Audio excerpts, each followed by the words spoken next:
If you feel like that you're on the outskirts of the music industry, kind of like you're window shopping, wondering how to get in the store, well, this video will hopefully be of a good help for you, because I'm going to go through the process in this part 4 video of what I did in a recent hired gun gig situation for the Adelaide Fringe, playing a Dusty Springfield tribute show for the Night Owl Shows team. And yes, I did say that this is the part 4. So before we get into the part 4, part 1, just in case you haven't seen, was talking to the sound guy of the event. The part 2 was talking to some of the other touring musos, and the part 3 was talking to the head honcho Dan. All great things to watch, if I don't say so myself. But let's get into part 4. What did I go through? Well, let's start the insanity. All right, so the first part is overstating the obvious. You got to get the gig. There has to be a gig available, and you have to be notified about that somehow. Maybe from the people directly, or maybe you find like some sort of an ad. Do you know any bass players? At some point, you'll need some sort of either a CV or some footage, evidence of you. In the case for me, I put them onto my website, craftymusicman.com, which is kind of like an extravagant business card / CV. Impressive. And thankfully, there's quite a lot of video footage out there of me performing, and so it, I guess, appears as though I've been doing it for quite a while, and if I have been, then I guess I must have some level of competency. You're never gonna believe what just happened. I did it. I got the gig. Yes. All right, so the second part is organizing yourself to make sure that you can get the job done. So that means the first thing is prep. How do you prep? Well, I could do a whole video on just how you prep, but basically you got to get to know the songs and be able to be confident that you can do it at the gig. On the whole, I think Preparation H feels good. And the second thing to organize yourself, of course, is for the actual gig itself, the event. And if there's any rehearsals leading up to it, are you going to be available at those times? Will you be able to get there? Will you have the right clothing? Will you have all of the right equipment that will be in working order? There's a lot to make sure that you can do. Once you've got that all sorted, then you have to actually do it. Do it. Do it. All right, and then once the gig is over, is everything over? No, there's a part 4. There's the post elements. What do I mean by that? Well, the gig isn't completely done if you haven't invoiced. And so I mention that because nobody likes waiting for somebody to have to invoice. Get your invoice in, for God's sake. And then are there any follow-ups? You know, is there a potential that you could do this again somehow? Avoiding putting any time or energy into this might mean the loss of an opportunity for either party. So, for instance, just keep in touch. You never know. There might be another opportunity around the corner. And the third step is an optional one. It's putting a whole YouTube series together on the process. No, you definitely don't need to do that.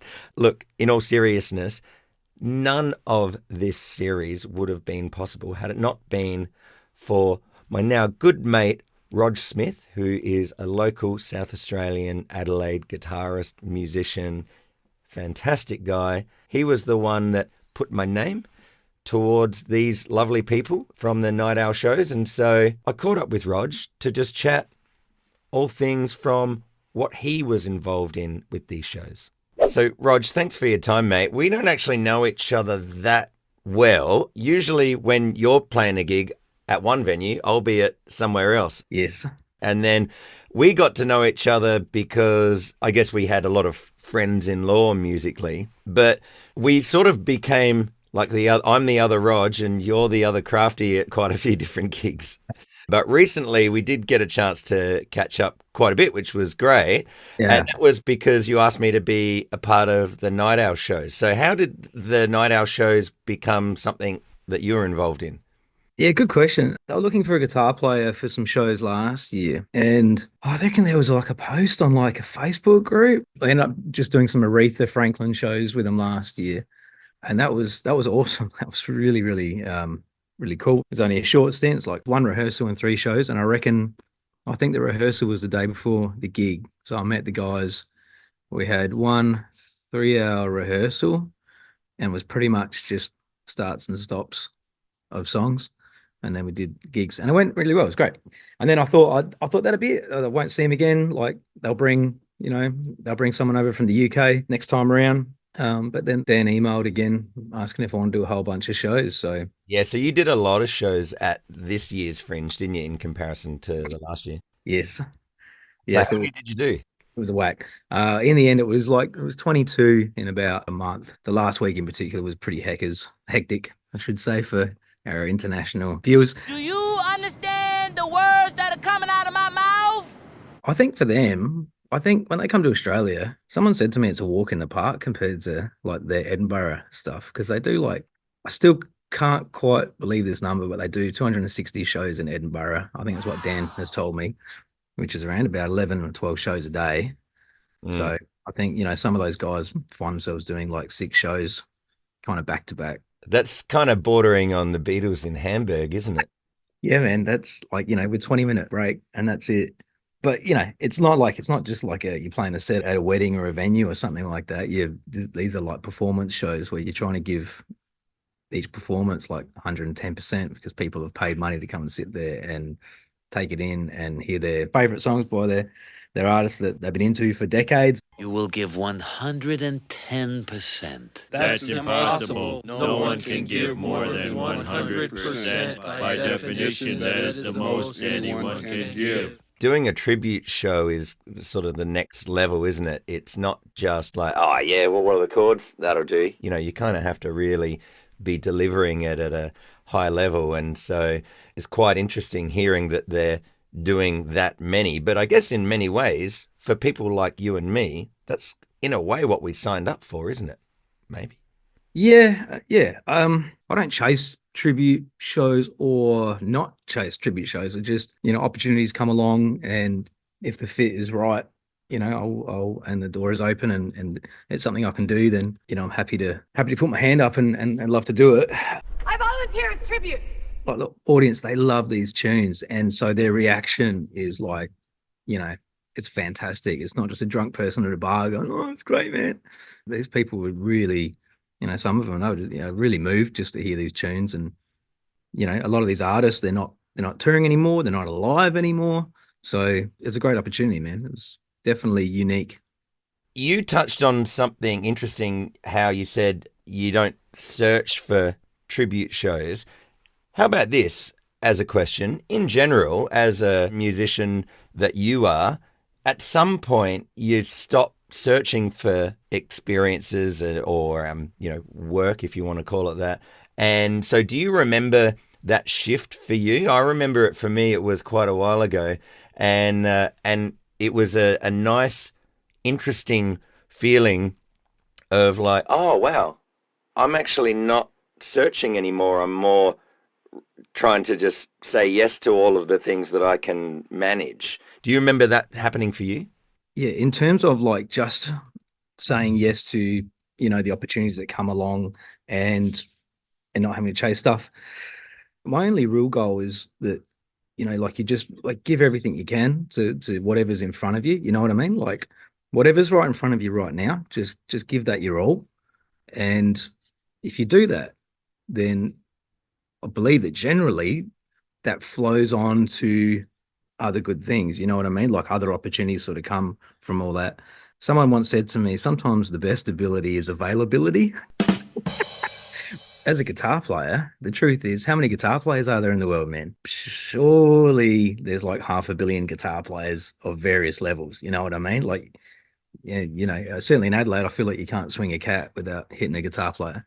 So for me, I just go, right, what am I going to do? What can I bring to whichever team I'm working, whichever band I'm playing with, whatever opportunity, and yeah, just give it everything and treat people well, all that kind of stuff. You know what I mean? Like it's a big part of it because you're only playing music for a portion of it, and then a huge part of it is the before and after. It's turning up, when you're meant to turn up and hi, how you going, and just helping and trying to just get along in the team. So Gotta support the team. I don't know if I don't think I actually answered your question then, mate. No, Sorry. no, no, no, no. It's good.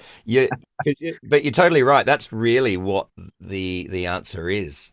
Having all of those qualities. Like, I guess the shift for me was realizing that, like, oh, I'm getting a lot of the same people asking me back, as Yeah. opposed to me needing to fill up the calendar. It was Yeah. being done by that, and they're the qualities that make it happen, which is Yeah. great. Yeah. Yeah, Yeah. Sure. I'd Yeah. say you did.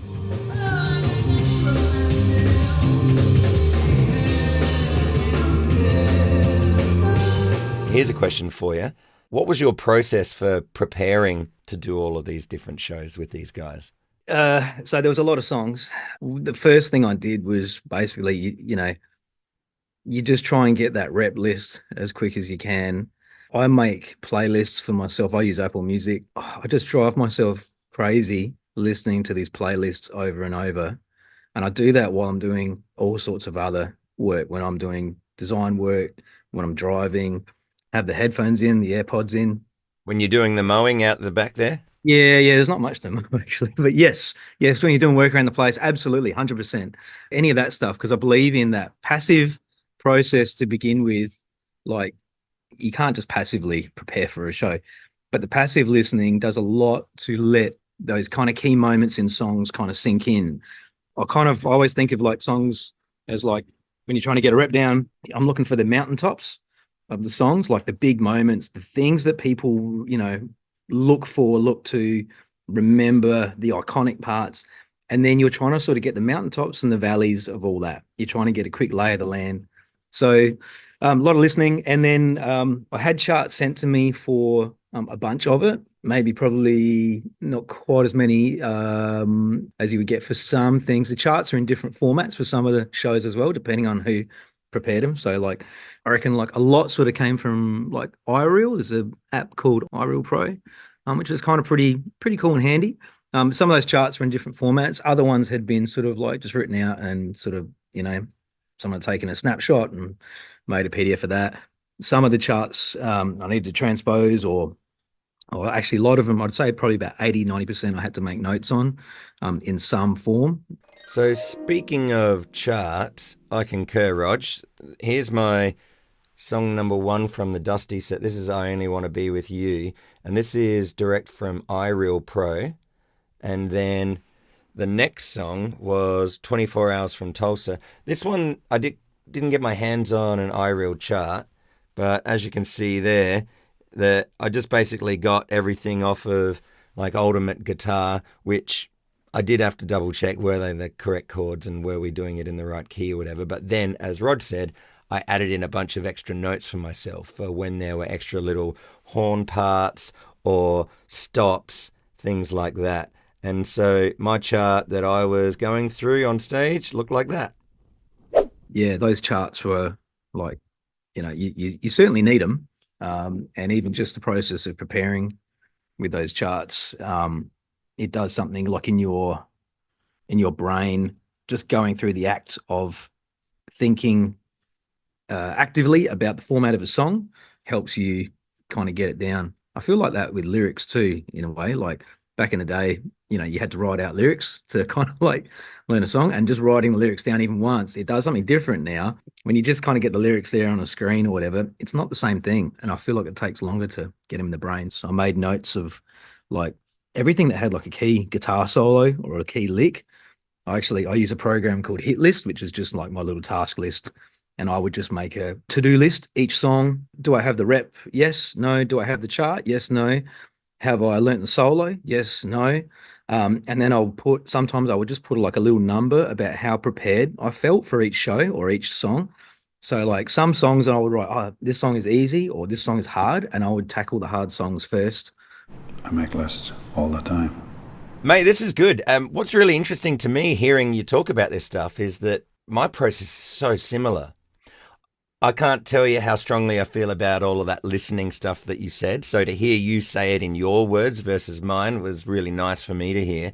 But also hearing you talk about like making lists, I wish that I did that all the time. Sometimes I feel like that if I'm doing that, then I'm taking away time of actually just practicing the bits. If you're so strapped for time, but I wish that I did it. Like that's something that I feel that is so important, and I'm hitting myself for not doing that at times. I didn't have time in this particular instance because it's Adelaide Fringe, and I had so many other shows, and I was so stretched. You're busy. You're busy. Yeah. Wow. But sadly, it was last minute. But it wasn't really last minute because I'd been doing all of the things that you were saying with the listening. So by the time that I sat down with my charts, I had to make a lot of notes as well. And I remember sometime during the first couple of sessions, somebody saying like, "Oh, how you feeling?" And I said, "By the end of the third show, I'm going to be ready." I've said the same thing. Yeah, absolutely. And it's exactly the thing that happened. Damn it. Yeah.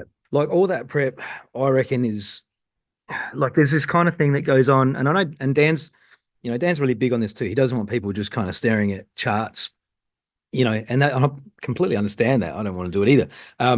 You want to do that prep. So hopefully when you get there, and we don't have the luxury. These guys are, they're UK based and MDs in Memphis, but they do get together a little bit. They've kind of got a little bit of a thread of, continuity from previous shows.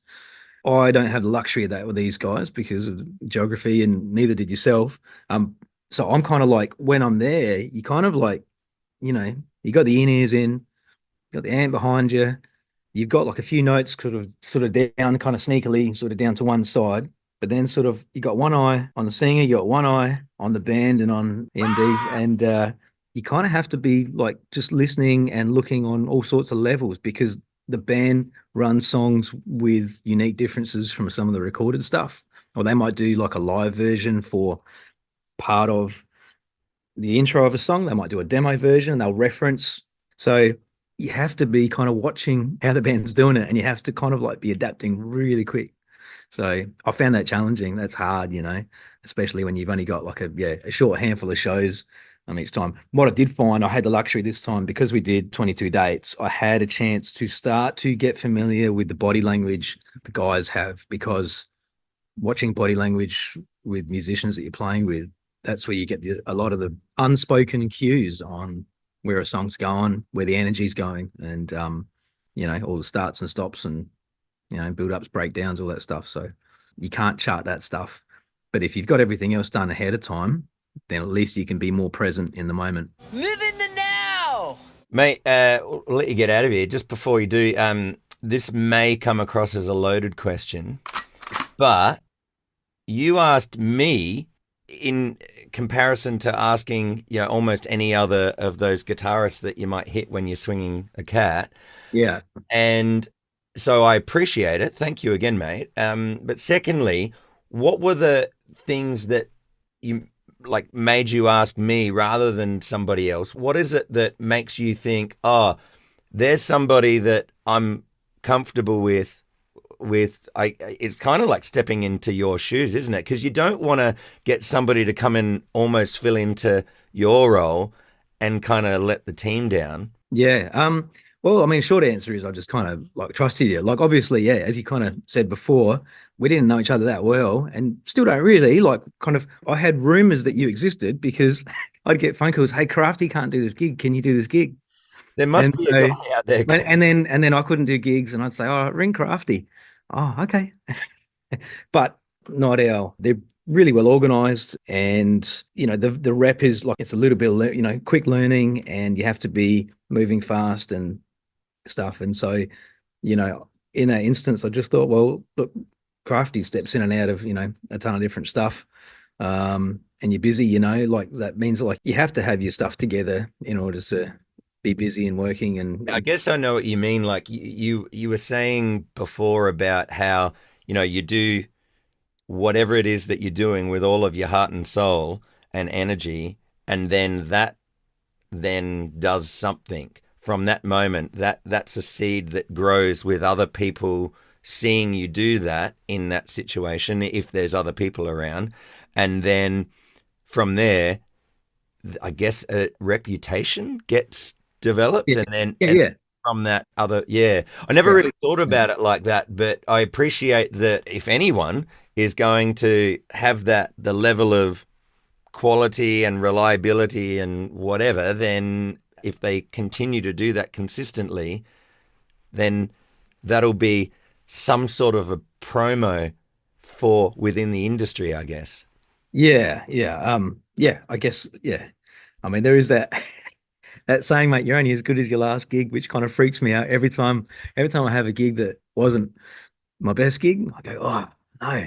But you get enough runs on the board, it starts to stack up. I mean, there's heaps of great players for all sorts of different projects and stuff like that. But there's also like, just personality types and all the rest. So, it all comes into it. Plays on your mind sometimes, doesn't it? You know what I mean? Like, oh, why didn't I get that gig?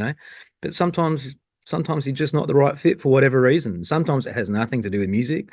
And sometimes it's just, for all sorts of random Yeah, reasons. I've had instances on both sides of that fence where I think to myself, oh crap, I didn't even think of this great mate of mine, Muso, and I think, oh no, like why didn't I? And then I find out, oh, they were busy anyway, or I chat to him and I say, I just want you to know that I totally forgot because I just did this gig with this other person, and so they were on my mind a little bit more. So like, there's a lot of innocent reasons that can happen, not malicious ones. Why?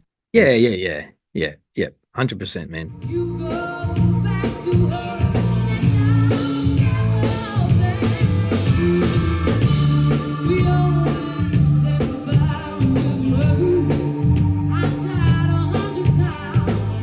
If you could, Raj, what's the first thing that pops into your head that is like your best memory of playing all through the Fringe with the Night Owl shows? Good question, man. Rainbow actually asked me this question too, right at the end. Like, there were some songs in some of those shows that I wasn't expecting to enjoy as much as I actually did. You know what I mean?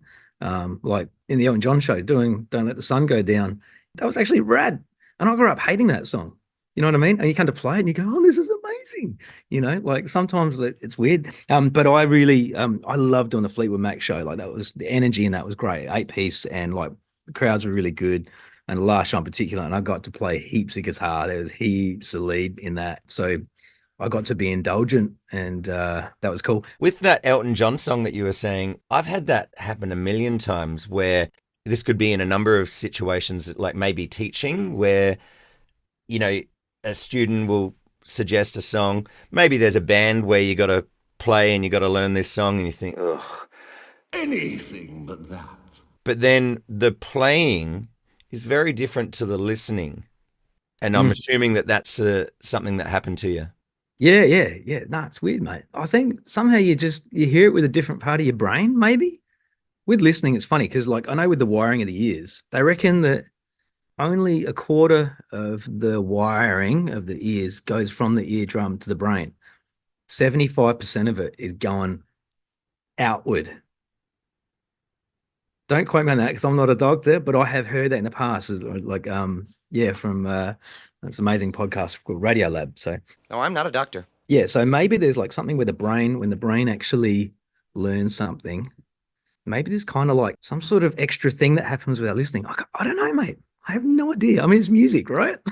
That's like fascinating, though. That just blew my mind. That makes sense that if you're listening only, then that 25% is going to one area. But if you're learning to play it, like you're active listening in a different way to learn it, for starters. I reckon. And then once you're actually doing it, it's a different process. It's not sitting back and just receiving it because you're a part of making the sound. I reckon a different part of the brain must light up,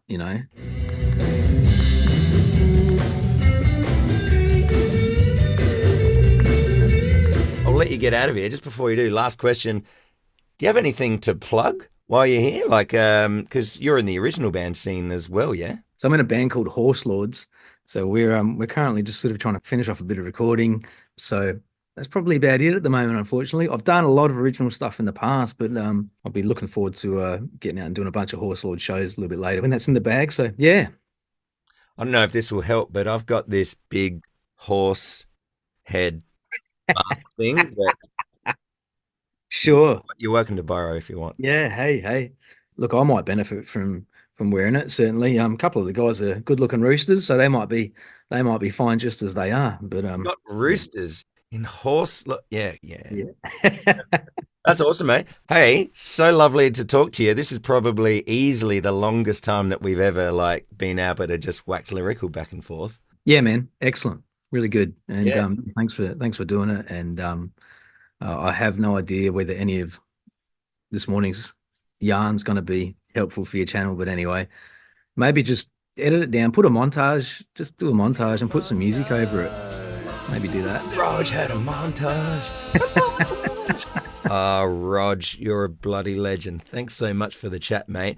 Thank you so much to all from the Night Owl shows for making me feel very welcome. And thank you to Dan as well for being the guy that makes it all happen. Now, this is the end of the part 4 out of 4 series. That's okay. Don't be too emotional. There are plenty other Crafty Music Tips videos here on the Crafty Music Tips YouTube channel.